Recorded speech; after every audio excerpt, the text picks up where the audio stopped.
Shalom, damai di hati. Saudaraku yang dikasihi Tuhan, pembacaan Alkitab kita pada hari ini adalah dari Lukas pasal 24, ayat 37 dan 38. Lukas pasal 24, ayat 37 sampai 38, yang berkata demikian. Mereka terkejut dan takut dan menyangka bahwa mereka melihat hantu. Akan tetapi ia berkata kepada mereka, "Mengapa kamu takut? Dan apa sebabnya timbul keraguan-raguan di dalam hati kamu?" Demikianlah pembacaan firman Tuhan dari Lukas pasal 24 ayat 37 dan 38. Saudaraku yang dikasihi Tuhan, keraguan-raguan adalah sesuatu yang lumrah terjadi dalam kehidupan kita sehari-hari.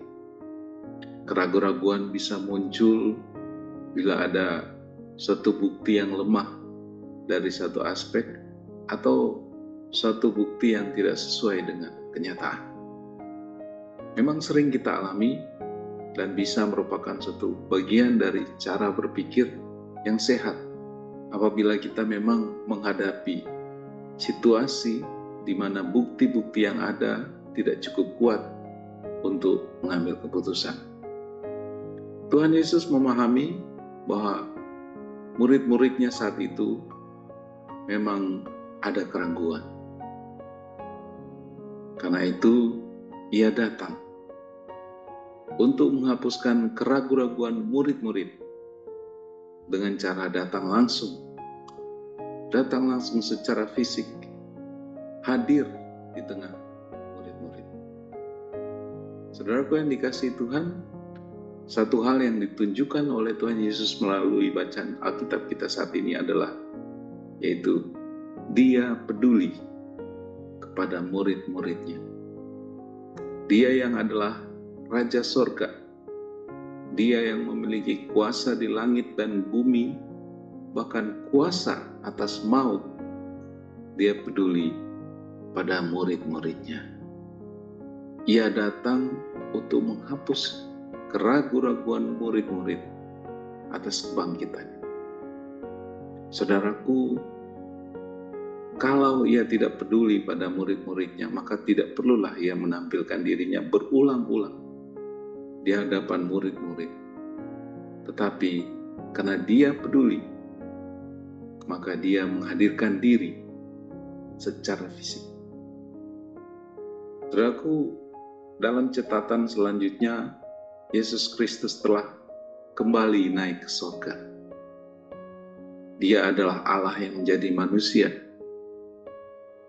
bukan manusia yang menjadi Allah.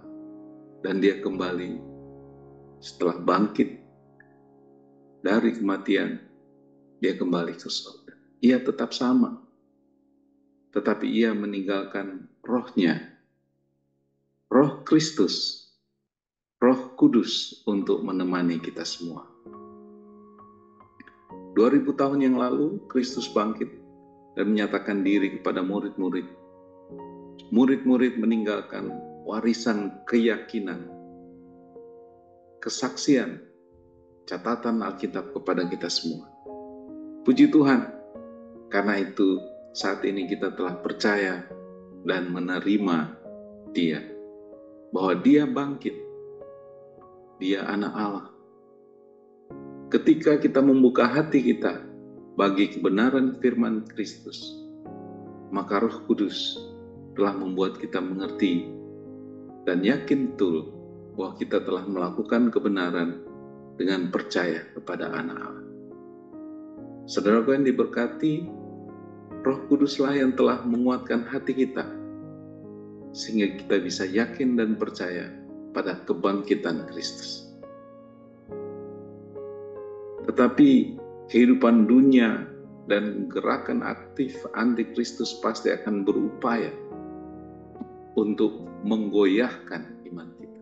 tantangan kebutuhan hidup dunia dan gerakan aktif kuasa kegelapan pasti akan berupaya menggoyahkan iman kita.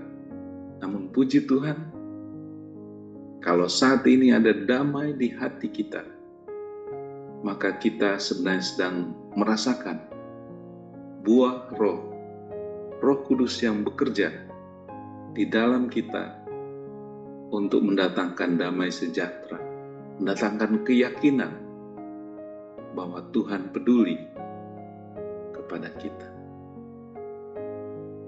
Roh Kudus menghibur kita dalam menghadapi tantangan, dan Roh Kudus membangkitkan semangat kita untuk bangun dari tidur, bangun dari kelumpuhan rohani, bangkit untuk berkreasi, berkarya bagi kemuliaan Tuhan hari ini. Saudaraku, mari bertekun dalam firman Tuhan agar kita tidak terkejut dalam menghadapi tantangan kehidupan. Melainkan mari kita selalu berharap bahwa Tuhan akan terus menunjukkan kasih karunia-Nya dalam kehidupan kita, termasuk pada hari ini. Tuhan akan memberikan kekuatan kepada kita untuk menghadapi hari ini dengan damai sejahtera dan sukacita iman. Amin. Tuhan Yesus memberkati kita dalam aktivitas hari ini. Mari kita berdoa. Tuhan Yesus, terima kasih untuk telah mengingatkan kami untuk tidak terkejut menghadapi tantangan dunia ini, tetapi terus berada dalam iman percaya, bukan berada dalam keraguan, tetapi percaya akan kuasa Tuhan yang dapat bangkit dari kematian, yang dapat membangkitkan kami menuju kehidupan yang lebih baik, menuju kehidupan penuh damai sejahtera. Terima kasih Tuhan untuk renungan hari ini. Terpuji nama-Mu, dalam nama Yesus kami berdoa. Amin. Saudaraku, demikian renungan harian kita hari ini. Puji Tuhan. Shalom.